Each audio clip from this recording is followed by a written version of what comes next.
ಅಭಿಮನ್ಯು. ಕೌರವರಿಗೂ ಪಾಂಡವರಿಗೂ ಕುರುಕ್ಷೇತ್ರದಲ್ಲಿ ಘನಘೋರ ಸಂಗ್ರಾಮ ನಡೆಯುತ್ತಿತ್ತು.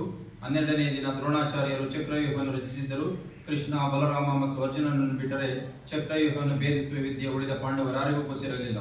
ಇದರಿಂದ ಭೀಮಸೇನ ಮತ್ತು ಧರ್ಮರಾಯ ಚಿಂತಾಕ್ರಾಂತರಾಗಿದ್ದರು. ದೃಶ್ಯ 1. ಧರ್ಮರಾಯ ಮತ್ತು ಭೀಮಸೇನ ಚರ್ಚಿಸುತ್ತಾ ಕುಳಿತಿದ್ದಾರೆ. ಅಲ್ಲಿಗೆ ಅಭಿಮನ್ಯುವಿನ ಪ್ರವೇಶ.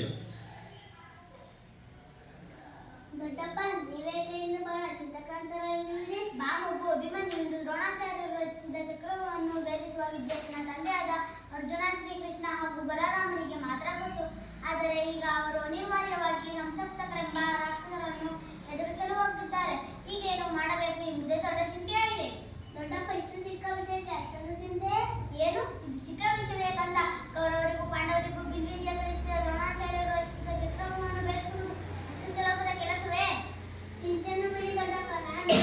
ನಾನು ಚಕ್ರವನ್ನು ಭೇದಿಸುತ್ತೇನೆ. ನನ್ನನ್ನು ಆಶೀರ್ವಾದಿಸಿ ಕಳುಹಿಸಿಕೊಡಿ.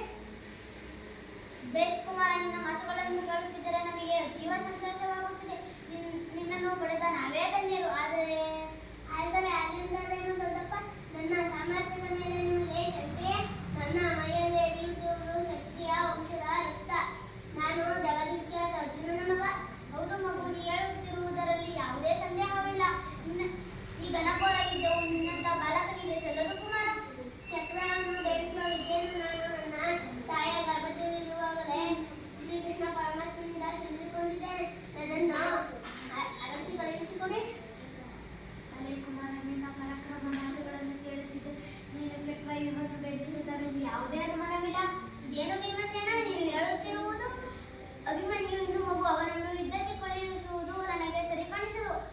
ಅಣ್ಣ, ನೀನು ಚಿಂತಿಸಬೇಡ. ಚಕ್ರವ್ಯೂಹವನ್ನು ಭೇದಿಸುವ ಸಮರ್ಥ ವೀರ ಅಭಿಮನ್ಯುವಿದೆ. ಆಯ್ತು ಭೀಮಸೇನ, ನಿನ್ನ ಮಾತಿನಂತೆ ನಾನು ಅಭಿಮನ್ಯುವನ್ನು ಯುದ್ಧಕ್ಕೆ ಕಳುಹಿಸಲು ನನ್ನ ಸಹಮತವಿದೆ. ವೀರ ಬಾಲಕನಿಗೆ ನಾವೆಲ್ಲರೂ ಯುದ್ಧರಂಗದಲ್ಲಿ ರಕ್ಷಕೋಚದಂತಿರೋಣ. ಬಹಳ ಸಂತೋಷ. ನಾನು ಆಶೀರ್ವದಿಸಿ.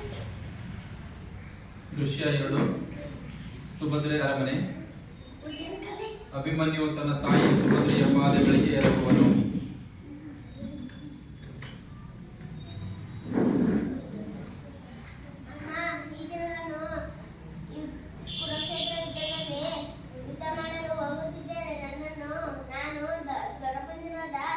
ಭೀಮಸೇನ ಮತ್ತು ಧರ್ಮರಾಯರಿಂದ ಆಶೀರ್ವಾದ ಪಡೆದಿದ್ದೇನೆ. ನನ್ನನ್ನು ಆಶೀರ್ವಾದಿಸಿ ಕಳುಹಿಸಿಕೊಡಿ. ಇದೇನು ಕಂದ, ನೀನು ಯುದ್ಧರಂಗಕ್ಕೆ ಹೋಗುವೆಯಾ? ಅಲ್ಲಿ ಚಕ್ರವನ್ನು ಭೇದಿಸುವೆಯಾ?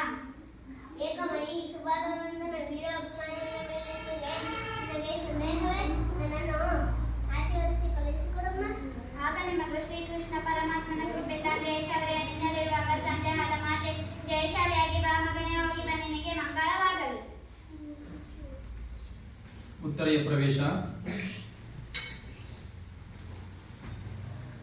ಬಾಪ್ಸರೆ, ಏಕೆ ನಿನ್ನ ಇಂದು ಖಿನ್ನವಾಗಿ ವದನ ಕಾಣುತ್ತಿದೆಯಲ್ಲ?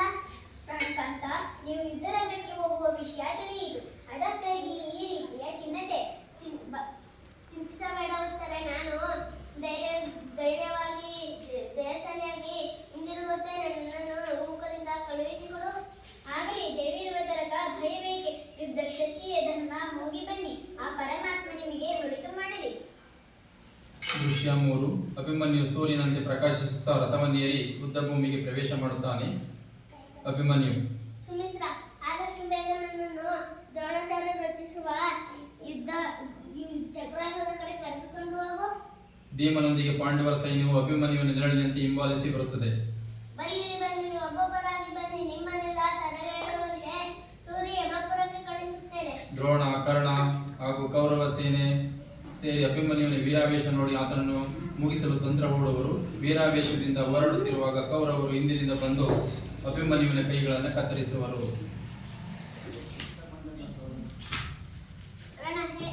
ರಣಹೇಡಿಗಳೇ, ಗಾಯ ಹಾಕಿದ ಯಾವುದೇ ಶತ್ರು ಈ ಕೆಲಸ ಮಾಡಲಾರ.